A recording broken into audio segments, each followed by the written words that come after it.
Do you see any bears in your neck of the woods? Seems to be a lot of activity these days. I've heard of them been seen, but I haven't had it. Yeah. A couple weeks ago I saw them. Yeah. I've got a whole, an area where I have milkweed Yep. that I've kept, you know, for the butterflies. Yep. And something went crashing through there because they're all bent over and knocked over, so it must have been something pretty good size. And I assume it's probably a bear. Yeah. Sarah was coming home from Rochester. She said right out here at Brookfield on 16 on the side of the road, there was a bear just sitting there watching traffic go by. In both ways, wait for car. Yeah, that's right. Wait for the ice cream truck. Yeah. Yeah, they seem to be around. We finally got a electrically charged fence around our beehives. Yeah. It's been there for about a month and a half, 2 months. Yeah. You're safe now. Yeah. All right, it's about 7 o'clock. Let's get going. Today is Monday, August 14th, 2023. This is the Town of Brookfield Planning Board monthly meeting, 7 p.m. I call it to order. We'll go through do roll call. I'm Tim Straz, Ed Ingalls here, Terry Ward, Here. Gus Stratton, Present here. Barry McMenemy, Here. Marshall Goldberg, here, and Rich Zacher, here. Excellent. Welcome, Marshall. How are you? I couldn't give up my golf game. It was going so good. And I finished strong, 84. You made it right in the nick of time. Which is really marvelous for me. Sweet. No, I don't think so. Would you like to be a voting member tonight? Oh, absolutely. Excellent. Thank you. All right, before we get to public comments and the rest of the meeting, we will do review of subdivision application for tax map for lot 8. Mr. Joe Berry is here tonight as we look through the body of paper he brought us to go over this. You're not required at this meeting to have to do a presentation on this. Okay, I will if you guys want, or Right now, I think we should, we're happy to hear it, but also we're going to go through the application and check it for completeness, so the board members who are new may not have done this before. When a subdivision application comes in, we review it against our rules of procedure to ensure that it is complete and accurate. And then once we've gone through, and if we've deemed it accurate, we will make a motion to accept. And if we accept, then we will set a public hearing for a proper review, allow public comment. And we'll also leave a copy of this for the public to view here in the townhouse. If it's not complete, we'll have to put together a bit of a written note explaining why and give Mr. Berry the opportunity to amend. I'm gonna see it.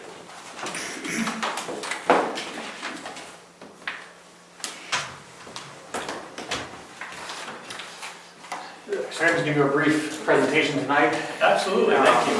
So, Sandra Byrne owns 300 Stoneham Road. It has frontage on both Stoneham Road and Tibbetts Hill Road. What you would like to do is take the 18.8 acre lot and subdivide off a little bit less than 6 to keep with the house, and then have a 12.8 acre lot for her son-in-law to build up on Tibbetts Hill Road. We've done a full boundary survey and wetlands survey of the parcel, and that's shown on sheet 1 and 2. We've done test pits for the new building lot for septic, and both lots meet the requirements of the town zoning. The existing house has an existing well and septic system. I'm happy to go into more detail, but for now I'll just turn it back to you. Excellent. Yeah, no, that's great. I would say we're not going to ask any questions of you now because that really needs to be saved to after we've accepted the application and we have our public hearing. Yep. So, are we ready to go through this? Everybody? As I said, it's been a year since we've done the last one, so be patient with us, Joe. we have to brush it up on our review skills. So let's let's start. He has given us a submission of application of materials. If we go to subdivision of land, we have to complete pages 1 through 10 and include the following. So let's start by going through and making sure we have pages 1 through 10 sorted out. So anybody want to look at it? One? I'll pass you that one. You can help me out. Thank you. These are all the same copy? They are some copies. Yep. So page 1 has signature of the owner. Page 2 has checked subdivision of land. So complete pages 1 through 10 include the following. So we'll go through 1 through 10 and we'll come back and look for the following. Page 3, provide a brief description of the proposed project. See attached narrative.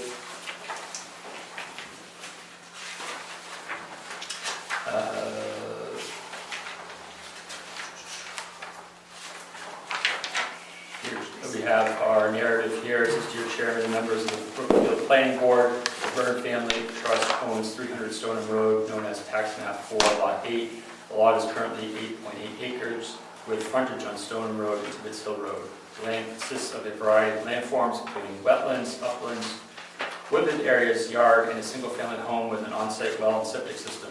The owners are proposing a 2-lot subdivision. The new lot is proposed to have 1,278.63 feet of frontage on Tibbetts Hill Road and is 12.86 acres total. The remaining land will have 580.97 feet of frontage on Stoneham Road and will retain 5.94 acres along with the existing house. In 2023, this office performed a full perimeter survey of this lot. Much of the perimeter is based on stone walls. Using this perimeter survey, we have produced the subdivision plan set. A full wetland and topographical survey was performed, and that data is shown on sheet 2. We are requesting no waivers for this project. This is a 2-sheet plan set. Sheet 1 is an 80 scale plan showing the subdivision. This includes meets and bounds, proposed property lines, wetlands, abutters, and all setbacks. The sheet is proposed to be recorded at the Registry of Deeds. Sheet 2 is an 80 scale plan which shows topographic features, wetlands, building setbacks, wetland setbacks for building and septic, proposed house, proposed wells, proposed driveway, and a 4K leaching area with a test pit data. The new lot is proposing to take its power from existing power lines on tax map 4, lot 12. The owner, John Wentworth of lot 12, has given the Burns permission to email in this application. The email submitted is not easement. After conditional approvals, the Burns will work with Wentworth and Power Company on finalizing easements. Thank you for your time and attention to this matter. Joseph Berry. And we have an email here to me whom it may concern. I, John Wentworth, owner of lot 12, map 4, to the Hill Road, with permission to Derek Celia for electric power line access across my property. If there are any further questions, don't hesitate to contact me at his phone number. Thank you for your time, John Wentworth. All right, so that's our description. Name, address, telephone contacts for the application. We have that complete. Name of applicant, agent, other than property owner. Mr. Berry has put his information here. Page 4, we have our total acreage at 18.8. Proposed number of lots is 2. Overlay districts or other regulations affecting subject. So I'm sorry. Did they get on the acreage? 18.8. Thank you. You're welcome. Overlay districts or other regulations affecting subject property, no to state highway permit, no to shoreline protection, no to groundwater protection, no to scenic roadway, no to regional impact, current use tax, yes. Waivers of any application requirements was accompanied by a letter. There is none, as noted in his description. Number 9, name, mailing address, and telephone numbers of additional professionals are authorized to submit materials on his behalf. There are none. On page yes. Sorry to interrupt. There is the wetland scientist, and her name's on the abutters list.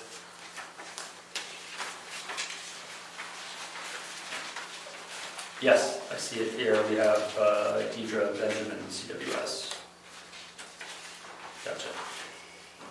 This is not the time to ask questions about specific details, right? We are not, we're just reviewing the application, and that is it. Details can come at a public hearing. Yep. I do have a question about the application. Yes. Derek Sulia here, Yep. do you know who that is? Doesn't specify. That's a good question. Presumably it's the son that's getting the house, but. Yeah, it's the son-in-law of the landowner. Okay.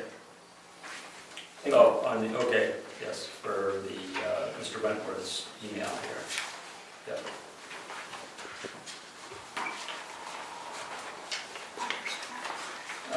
We okay to move to page 5, the fee schedule?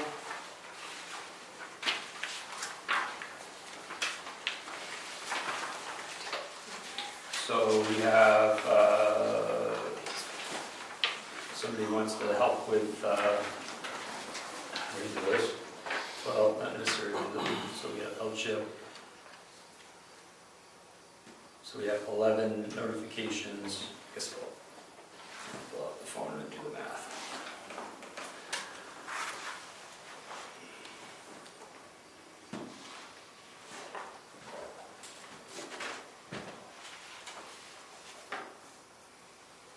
Two lots at 150, 300. Public notice 100, plus number 4. Notification fees, 11 abutters. At 77. Check the number of abutters in a minute here. Comeau. So 577 to the town of Brookfield, and then we've received a separate check for $25 for the Carroll County Registry of Deeds. So for the LCHIP fee, which will process after if the application is approved, the subdivision approved. So we got 11 people on our list here.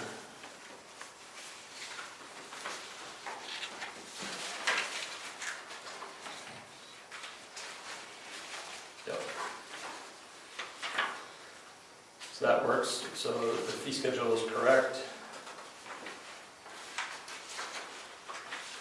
Nothing on page 6. Sandra has signed page 7 in 2 places.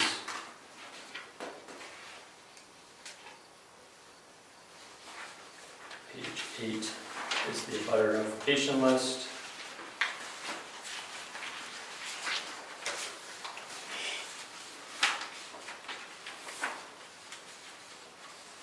So I have our labels, I have our envelopes, I have our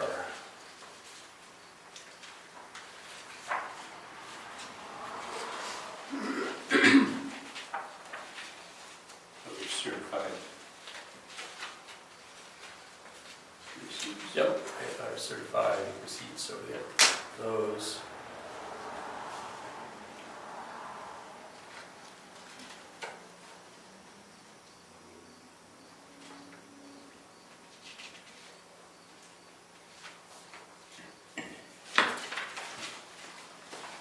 So we don't have a signature of the assessor certifying the accuracy of the butter list. Item number 4.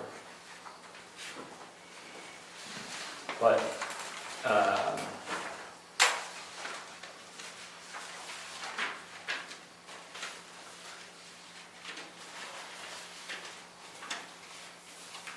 that can be remedied before we send these out. So I can, the assessor is in Thursday morning, Friday morning, I can stop by with the list and just make sure that it's complete. It's not a problem. So that will be, I'll sort that one out. So we'll sign this page. All right. so the next item, number 9 and number 10, requires us to review the drawing. So if somebody would kindly like to help reviewing the drawing, feel free to come visit. Come visit. I'll go through and read off the items that should be shown. So, name of subdivision. Number 1 is name of subdivision, name and address of owner of record and applicant. Name of town is Brookfield, New Hampshire. Yeah, that's it. Yep. Name, license number, and seal of surveyor or other professionals such as designer, planner, soil scientist, etc. You have one there, and you have one there, also soil scientist. North arrow, scale, written and graphic date of the plan. So, do we have a scale on it? We do have a scale. Date of the plan, is that stated in the title block? June 3rd. Very good. Town tax map and lot numbers. Yeah. Yep. Warning. Very good. Sheet size of paper copies, 22 by 34. Yep. Plats shall be at a horizontal scale of not more than 100 feet to the inch. And I think 80 works. Signature block for planning board endorsement on lower right hand corner with 7 lines. On the left hand one? Yep, lower left. Over there. Yep, lower left works too.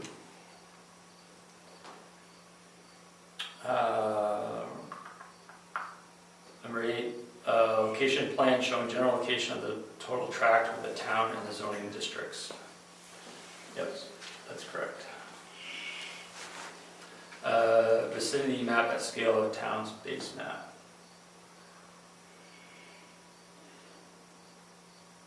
So, I don't know what not. That do both? Yeah, that would cover both of them. that is. This would be our, names and addresses of all abutters and all holders of conservation, preservation, or agricultural preservation easements on plat or on separate sheet. So we have a list of our abutters here, but we should also check to see if we have abutters listed here. So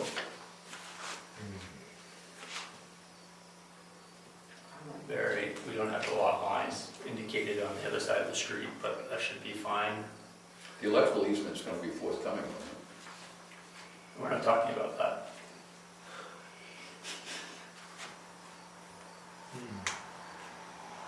Okay. Boundary survey including bearings, horizontal distances, and location of permanent markers. Curved boundary lines shall show radius, delta, and length. So this would be our bearings here and length. We have drill holes set. So if we go around, we should be looking to make sure we have each segment spelled out, which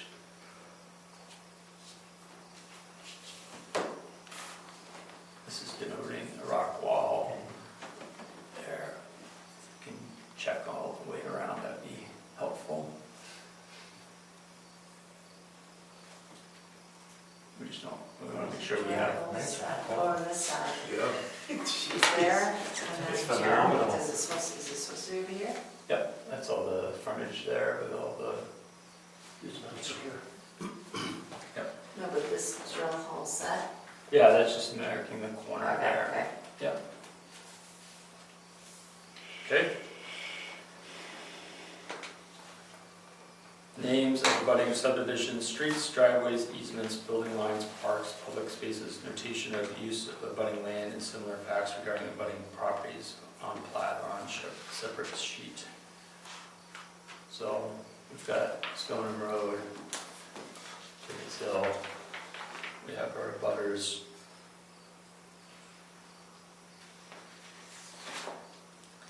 Location of all property lines and their dimensions, lot areas in square feet and acres.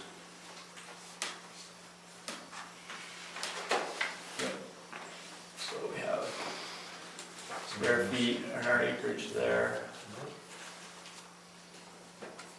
as well as here.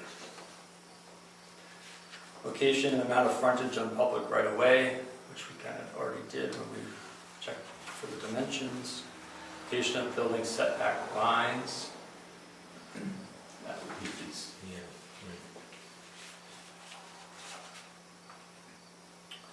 Existing and or proposed buildings and other structures. So I think that is on sheet number 2. Mr. Berry has presented it.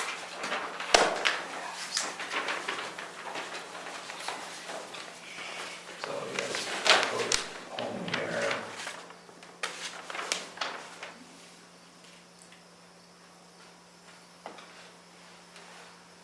Location of any existing or proposed easements, including utility easements and land to be dedicated to public use with the conditions of such dedication. There's snow on the trail. That's probably public use for. Does subdividing affect current use if one of the properties is less than the minimum?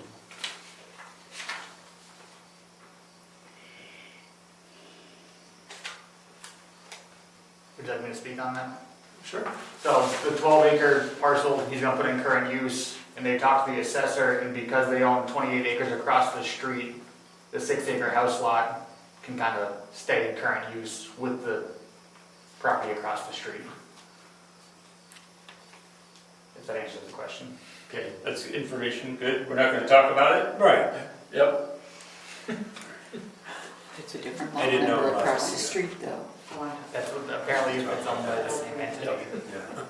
Existing and proposed water supplies and mains, culverts, drains, septic systems or sewers. Existing proposed connections or alternative means of providing water supply and sewage disposal. So it has the 4K area there. And a well there.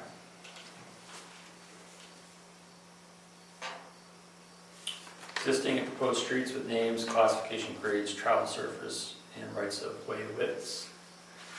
Yes, we have Tibbetts Hill.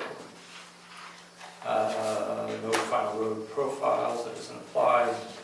Location and width of existing and proposed driveways, which, okay, one marked. What is it? How is it? This is written somewhere about 3. Yeah, it doesn't have the width, but it could be scaled. Location of all water courses, ponds, standing water, shorefront area, wetlands, existing and proposed foliage lines, rock ledges, stone walls, open space to be preserved, any historic resources or man-made or natural resources. We clearly have wetland areas and steep areas marked. Our wetlands are down here. Steep grade. These are what? Those are the steep grades, 25% I or greater believe. slopes. Existing and proposed topographic contours based on USGS topographical data with spot elevations. And this is what it's showing here. It's got a gradient. Soil and wetlands delineation, which we just covered. Location of percolation tests and test results, certification of town official witnessing the test, and outline of a 4,000 square foot septic area with any applicable septic setback lines.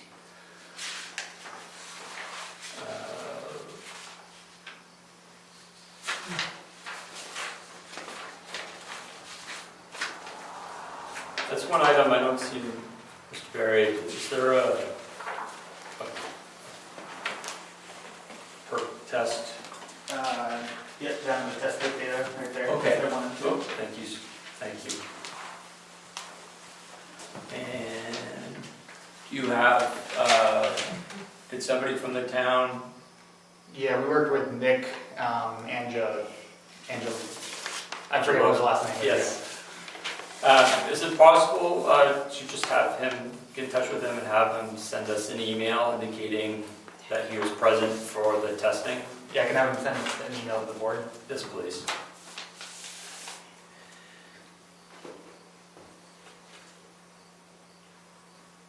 Location of existing proposed wells with a 75-foot radius on its own lot, which is what we were just looking at there. Base flood elevations and flood hazard areas based on available FEMA maps.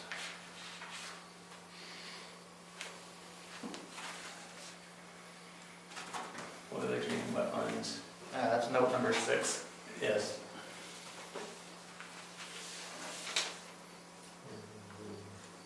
Yep, thank you.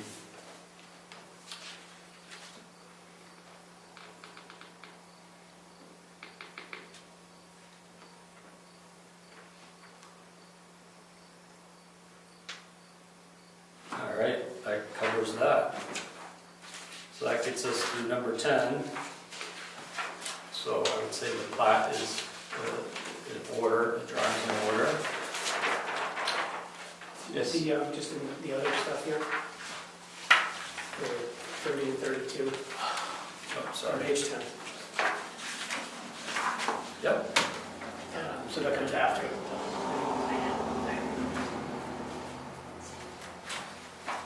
think it says. Yes. Yeah, we don't need We those don't need items to in have order it. to be able to do a discussion. Okay. Yeah. So going back to page 2, we need to make sure we have 10 copies of application and checklist form. 1, 2, 3, 4, 5, 6, 7, 8, 9, 10. 4 plats prepared by a licensed New Hampshire surveyor. So we have 1,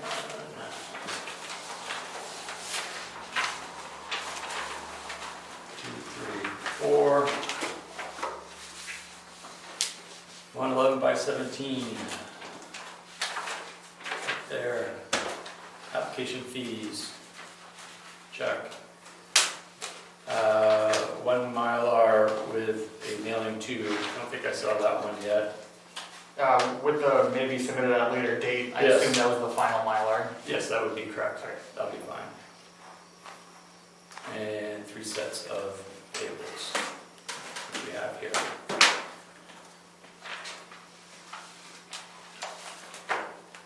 Is the Mylar a town document? Is that something that's kept? No, the Mylar will go to the county registry of Oh, okay. deeds. You'll bring that to the hearing? If you guys want Mylar before, No, it'd be fine to bring it to the hearing.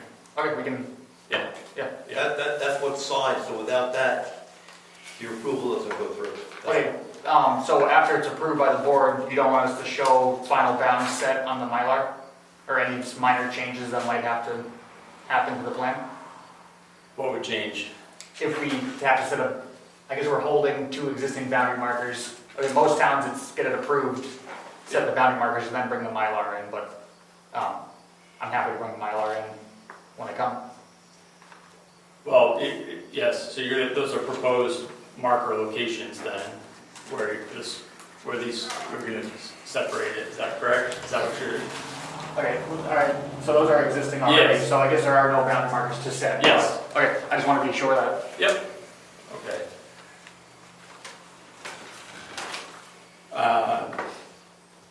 I make the motion to accept the application for tax map for lot 8 complete. Do I have a second? Second. Thank you, Gus. Is there any discussion about it before we? How many abutters are on the list? There's 10. We have,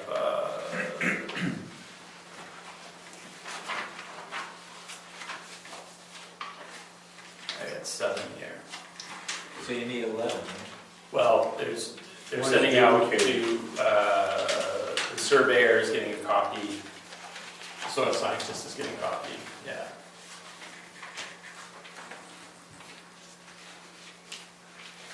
That's the 11, right? counting these two. Yeah.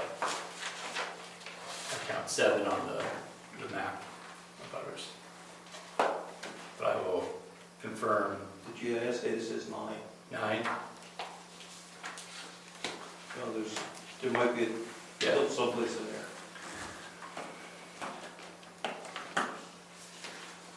Seven? I do. There's 9. I get 9. There's 9. I do get 9. Okay, Yes. 9, not Yes. what she said. Yes, thank you. 9 plus Joe and soil scientist. Yeah, very good. Thank you. Any other discussion?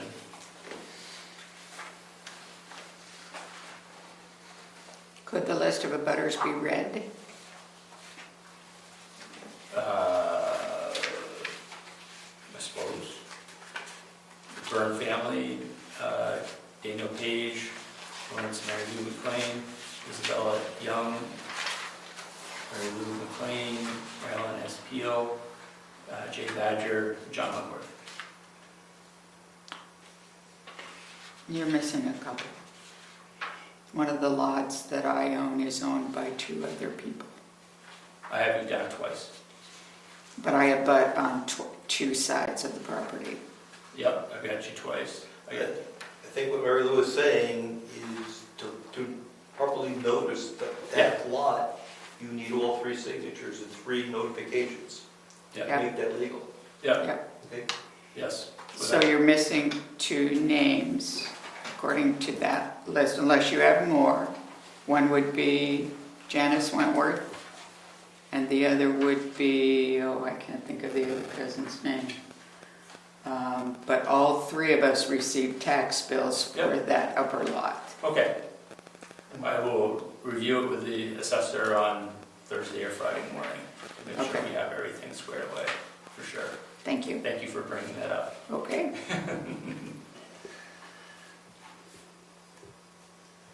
Any other items for discussion here?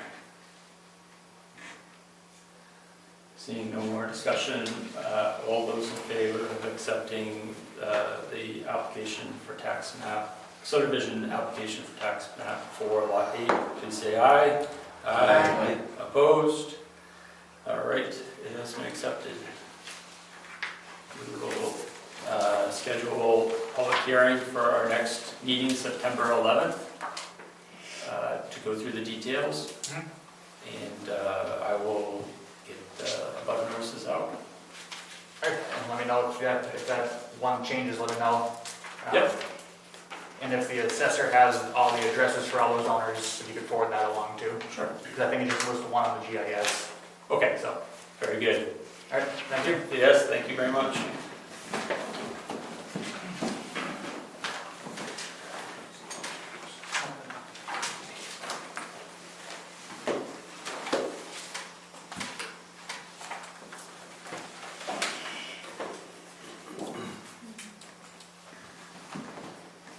All right, next item is, well, let me just pile this over here.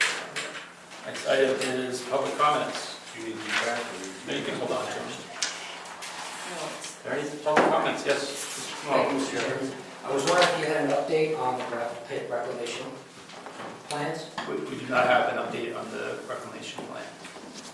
Second question, I know it's not supposed to be question and answer, but are we working to get those plans? Yes, we have an item on the agenda for gravel pit inspections, and we're going to have to send out notification for those inspections. And at the time, we're going to continue trying to get the reclamation plans from that group. Okay. Thank you. You're welcome.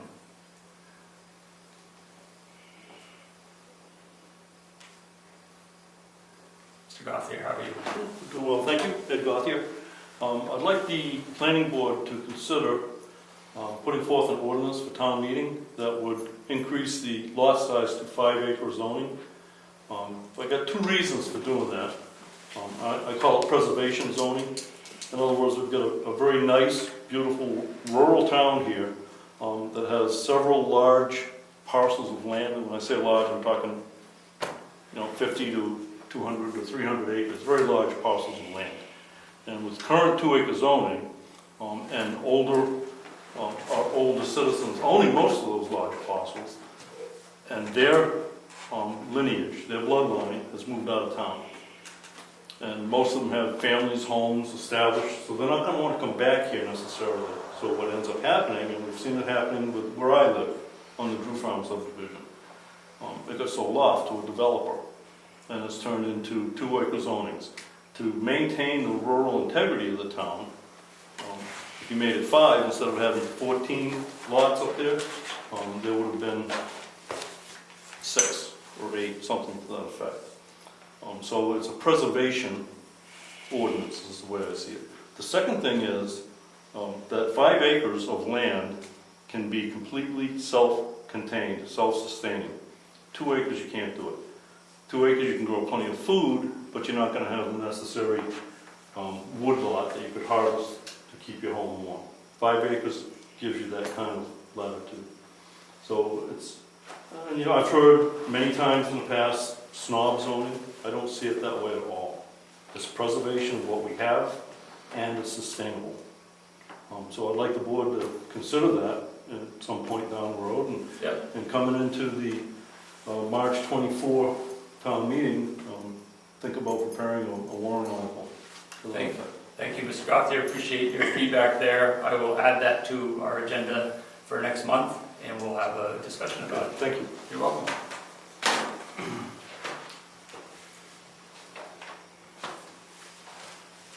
Any other public comments? One last quick comment. Yes. I just wanted everybody to make sure that you know you have 2 selectmen here. Yes, it was a public comment, but we have to be careful not to stray into having an illegal meeting. So I would just advise the selectman that's visiting, I think it's great that he came in, but you don't discuss anything about ordinances or anything you have authority and control over. Because then you're creating an illegal meeting. Thank you. That's all. In my opinion. All right, Lou, anything for you for a public comment? No, All right. wait. Right. Yes, you know what, I am gonna make a public comment. Yes. So, I am happy to see this parcel of land is going through the proper process.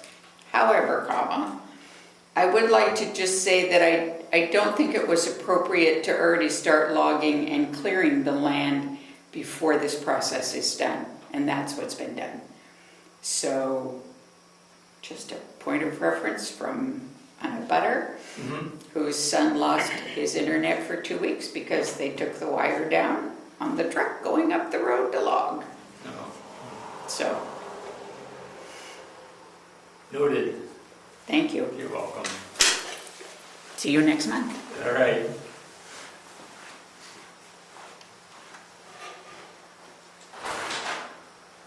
All right. No announcements, correspondence, and mail. Review and possible approval of minutes from July 10th. Scratch out the 25th. I think the motion to accept the minutes from July 10th. Second.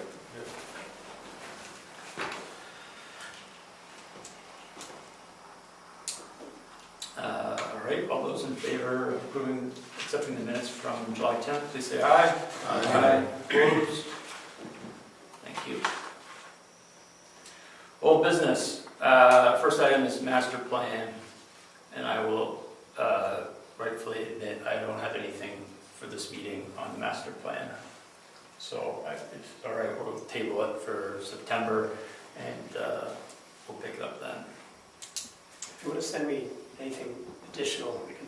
That's the problem. I gotta add some additional to it. Yeah, thank you. Solar installations. This is the big item that we chat about for this meeting. Certainly, we had some homework to do. We had a recommendation to review the Durham, New Hampshire zoning. But before we do that, I want to read 2 items from the Fleur book here that I think would help set the stage for the discussion, if you don't mind. Just give me a couple minutes here. I'm sorry? Where are you in here? 672.1, page 374. Section 3A. And this is under the planning and zoning general provisions, declaration of purpose. It says here that proper regulations encourage energy efficient patterns of development, the use of solar energy, including adequate access to direct sunlight for solar energy uses, and the use of other renewable forms of energy and energy conservation. Therefore, the installation of solar, wind, or other renewable energy systems, or the building of structures that facilitate the collection of renewable energy shall not be unreasonably limited by the use of municipal zoning powers or by the unreasonable interpretation of such powers except where necessary to protect the public health, safety, and welfare. And then I just got one more section just to go over, which is 674.17.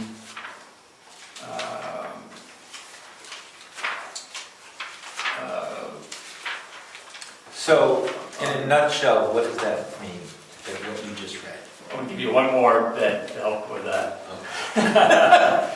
It's under the purposes of zoning ordinances. It's item J.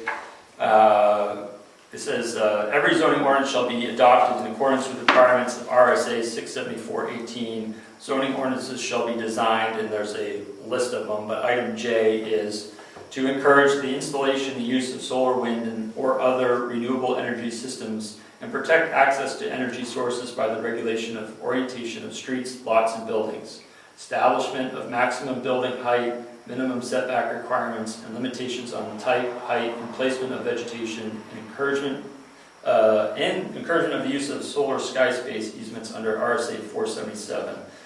Zoning ordinances may establish buffer zones or additional districts which overlap existing districts, and may further regulate the planting and trimming of vegetation on public and private property to protect access to renewable energy systems. So I bring up these two parts of the RSA because it's the state saying that we need to make accommodations and allow for renewable energy activities within our community. It doesn't say it was a blind go do whatever you want. It says we have to be respectful of the landowner and their ability to have renewable energy as a resource.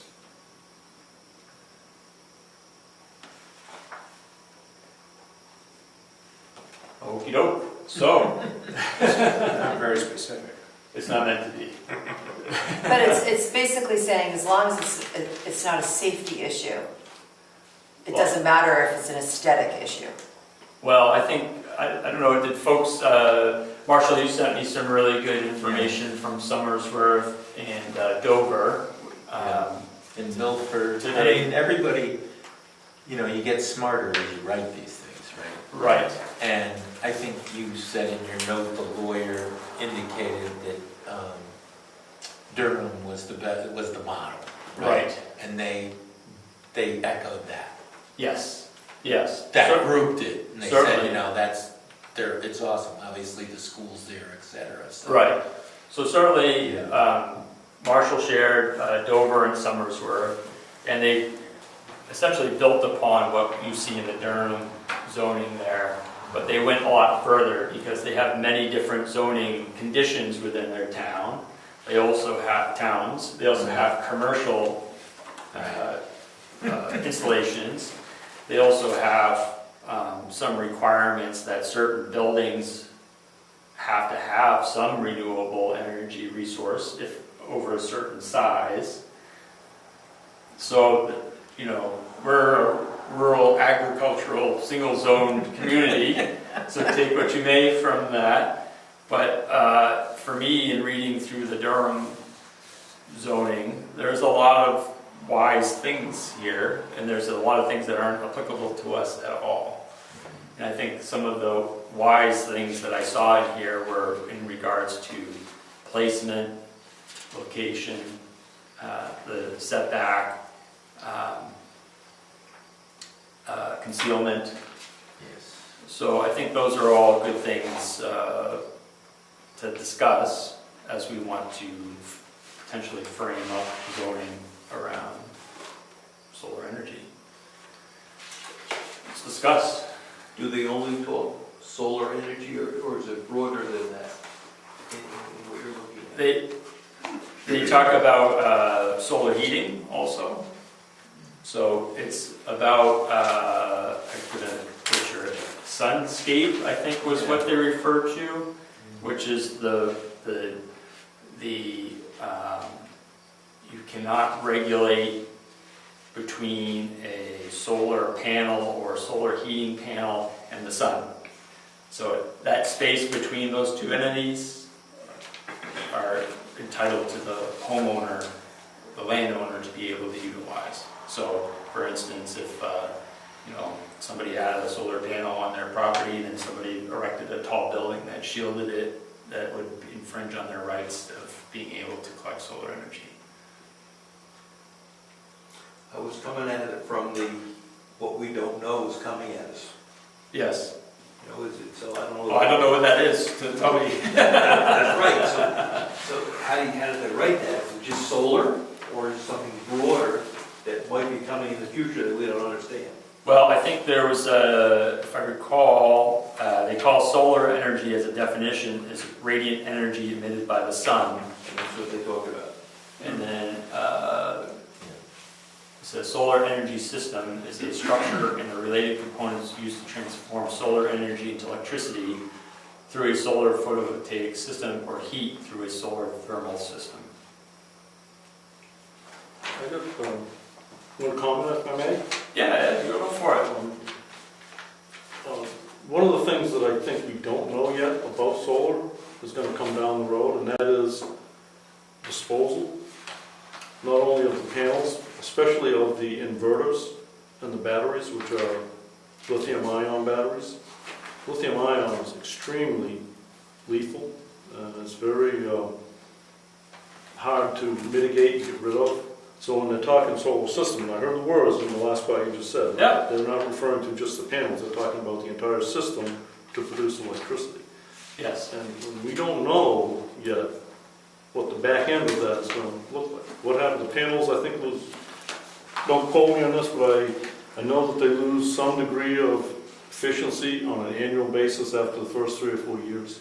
So they are going to degrade and stop producing, which means they will have to be disposed of and or replaced. We don't know what that looks like yet either. They haven't been around long enough. So I think we need to tread carefully on the back end of that. We're seeing the front end, everybody's got it in their mind. Solar power is a great thing, and it may very well be, but bad things can happen out of good things too. Great. I think we need to think that and be conscious of it. Thank you. And the Durham one, they have a site plan review that requires a plan for decommissioning, including disposal of the panels, et cetera. Yeah. Okay, if you have something like that covered, We were that's talking about great. that last meeting too. Yes. Even residential? Not for residential, for Durham. That's just. It's for Durham. It's only if you have a site plan review. So that they do a site plan review if it's over a certain kilowatt hour. Or freestanding. Yeah. Or Freestanding. If it's on your house, there's no site plan review. Yeah. Right. On your house, on your structure, so we'd be on a structure, right? Yes. Yeah, a barn, yeah. Yeah. But that's a good point. Yeah. That's good, thank you. But to your point, also, Rich, what about wind and potentially, modular nuclear, which are like yay big? And what do you do with that stuff when it's spent? So there's other things to think about as well. Yeah, Exeter, when I looked at Exeter, they had a paragraph in there talking about outside equipment. And they really didn't define what equipment was other than it's an accessory unit to an accessory, not unit, but an accessory to the structure. They tried to keep it broad so they hit some leverage based upon what comes in on their sales tax. Do we all agree we should have a solar plan?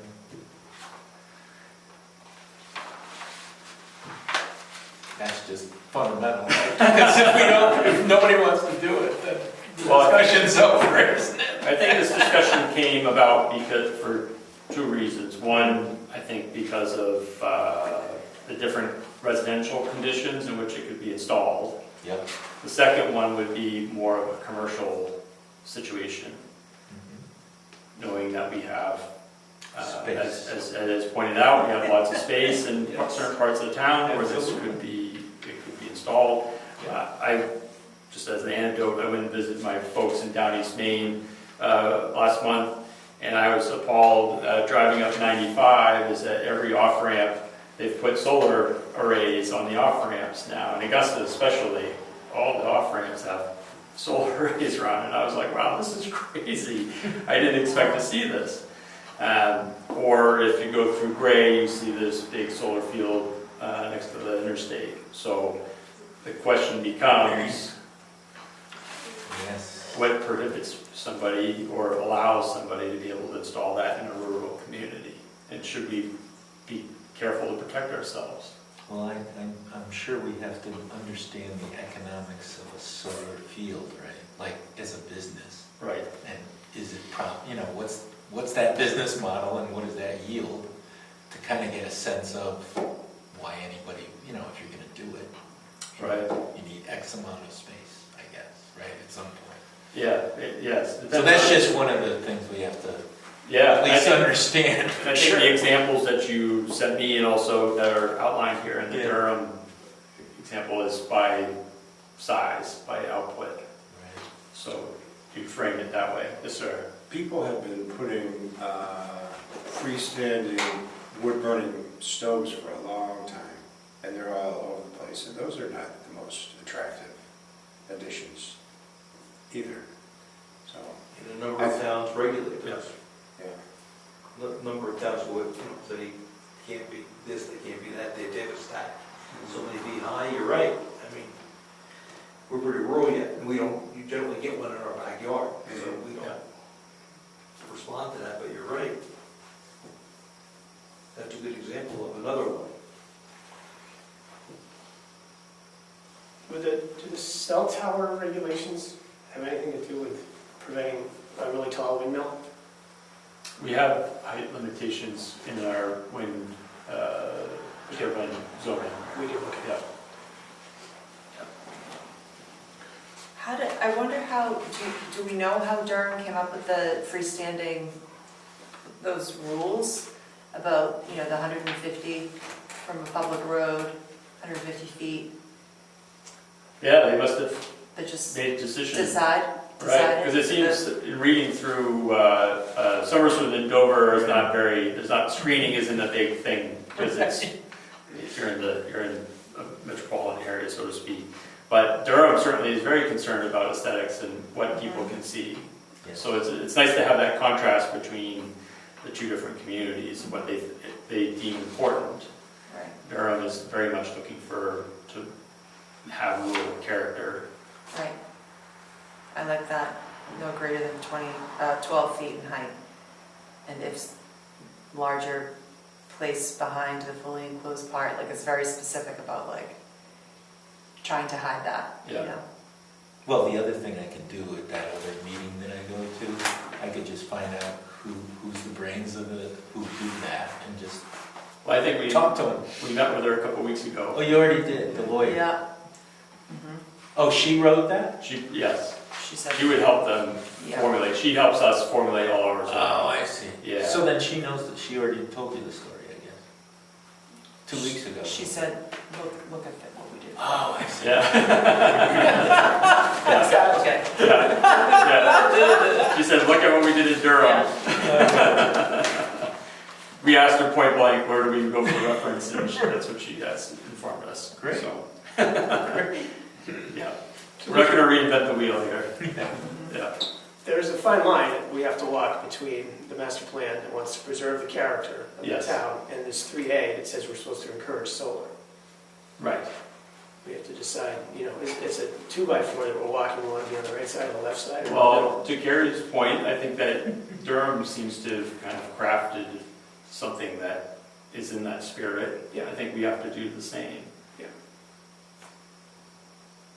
I think we can certainly use their definitions. Yeah. I think you can use as much as- I mean, I think when we this looked is at not the- rocket science here. We looked at the wind turbine zoning several years ago. It was pretty much a carbon copy from town to town. It was the same zoning, just kind of massaged just a little bit for each community. Because Laura wrote all of them anyway. Right. So, It's So pretty I- hard to make a wind turbine inconspicuous. yeah, it is. I think that one of the big issues of Brookfield is commercial development is not allowed. So if someone declares it's commercial, you gotta go to the ZBA for relief to put it in. Mhm. So, I mean, one of the first big steps is, are we gonna support that, or are we gonna change that? And then define it. What's, Well, you know, Right, I think that's where when I read the zoning from the state there, you can create an overlay district for solar over certain parts of the town. You could say that it is acceptable to do Stoneham Road North, potentially, for example, but not anywhere else for a commercial perspective. That sounds smart. So, I think there's several avenues there. It's interesting, because people say we need commercial development in town, because they believe it will reduce the taxes, right, most of the taxes.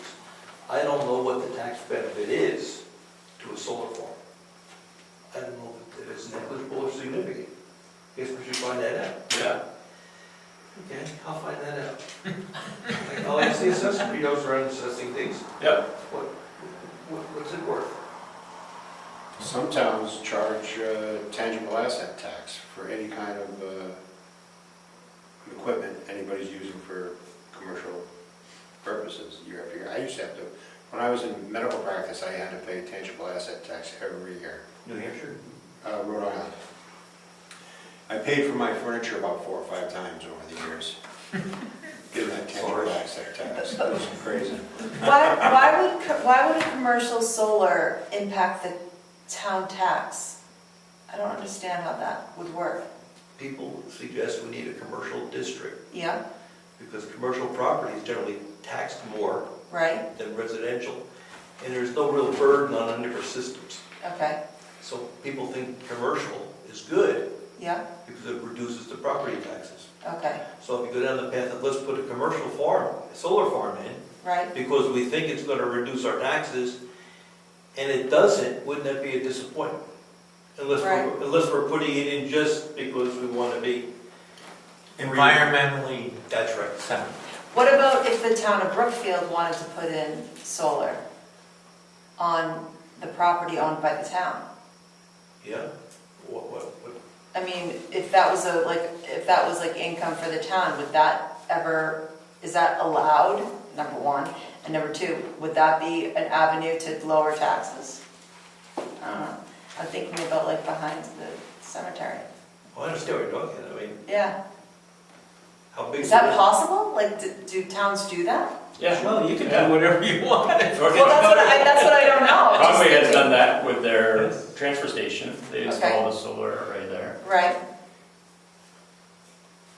You know, we'll need EV stations in 10 years, right? Right.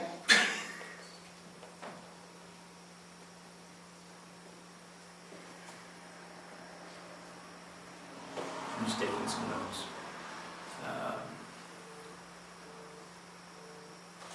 Don't mind. So I need-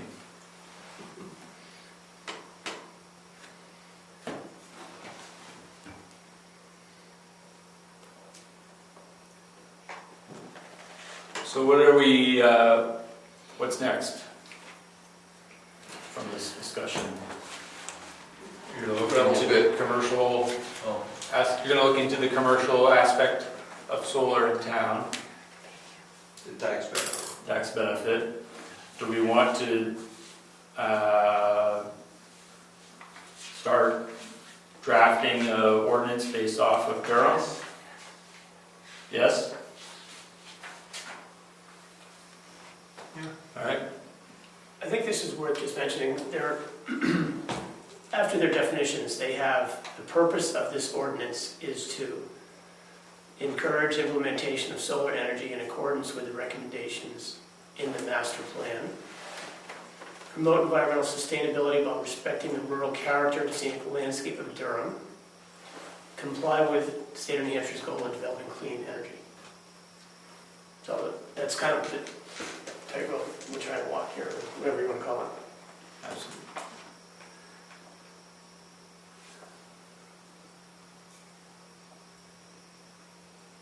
Does anybody want to take a stab at drafting ordinance from Durham?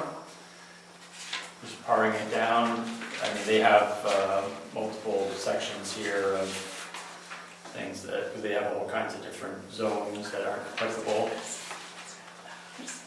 Can you explain what this table is? Yeah. All right. Yeah, I think the table is of all their different zones that they have in the town, and whether or not it's We have two. permitted or not. We have, We have two? yes, Rec 1 and RA. Yeah. But we have an overlay. With the low housing overlay, so you put overlays on top of those districts. Yeah. We would just have to define what that overlay boundaries would be, you know. This is for Durham, right? Yeah.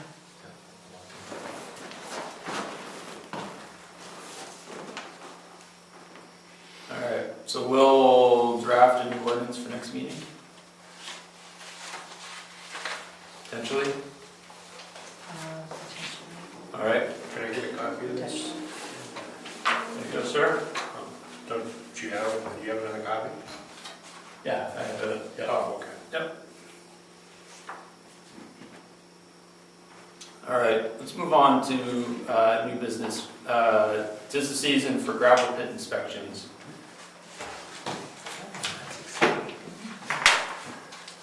So we need to get letters out to the 2 gravel pits in town. Look to schedule 2 people to go out and visit. And in that letter, we should be asking about reclamation plans. A follow-up from our earlier correspondence this year. And we get no response on that? All right. We got one response for one on Moose Mountain saying it was here in the town office, and which we can't locate.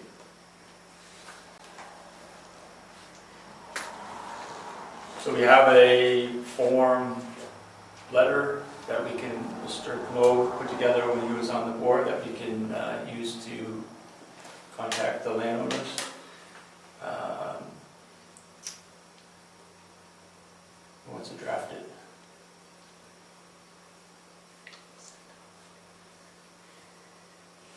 Ed, can you help me out? I can help you out. For, Drafting the letters and getting them out to sure. the pit owners. Sure. I have the formats there I can share with you. We have last year's letter too, I suspect, right? Yes, we do. When do they have to be out by? We'll get them out by next meeting. We should try to schedule for October, November to get the inspections done. One of the pit owners is doing work at my house, so probably not appropriate for me to write a letter, right? No. No. But we have expert site witness next to me on my right who will gladly go and inspect. Yeah, well, done before. I wouldn't know what I was looking for. There you go. All right. So we'll get that out for the next meeting. The last item on new business that I have is updating regulations, rules of procedure, and other documents. So we had a brief discussion with the town lawyer about make sure how can we update documents throughout the year. I know our subdivision regulations haven't been updated in decades, and so I know we certainly need to put some effort there to bring it up to speed to where we are now. But also we've made quite a few zoning changes over the past few years, which we haven't kept up with our documentation. So for instance, like the subdivision application also has a conditional use permit application attached to it still, which we no longer support. So I think we need to just go through our town documents for the planning board and make sure that they are correct and current, so that when townsfolk are coming to do something in town, that they're not confused. It was a little confusing to me even to find out there were subdivision regulations. I thought the zoning controlled it. Yeah.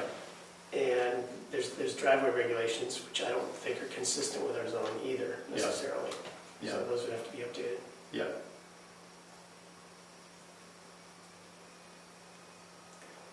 So no, yes. So which document do we want to attack first? That's- A bunch of them, right? Yeah, I think we discussed potentially do subdivision regulations. I think was the first one because there were some items on there that are not current with the zoning.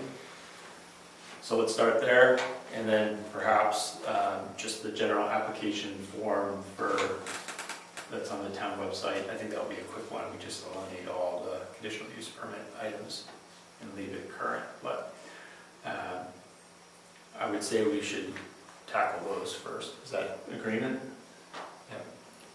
Bring in our recommended changes. Yes, please. So subdivision regulations and our application form for all the activities, subdivisions, etc. I can't remember the name of it right now.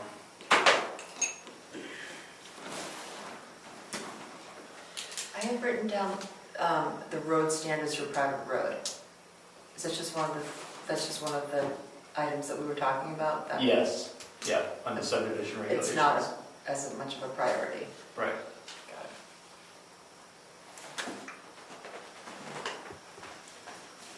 All right, moving on. Well, subdivision regulations, driveway permits, what else are we gonna look at? Well, there's a permitting form on the website too that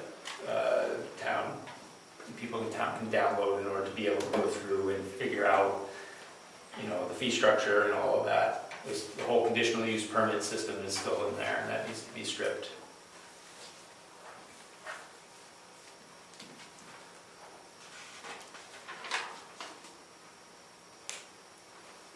Driveway permits for people on state highways have to go through the state, right? The town has They nothing. do, that's correct. Nothing to do with it. That's correct. All right, you're leading off the member comments. Anything else?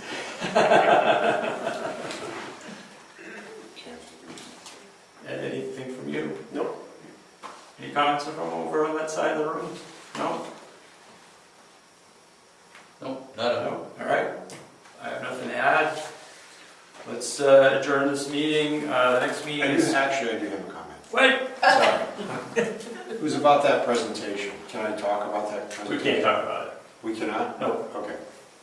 We are going to have the hearing now. We are having a public hearing September 11th, which is the next meeting. We can talk about it then.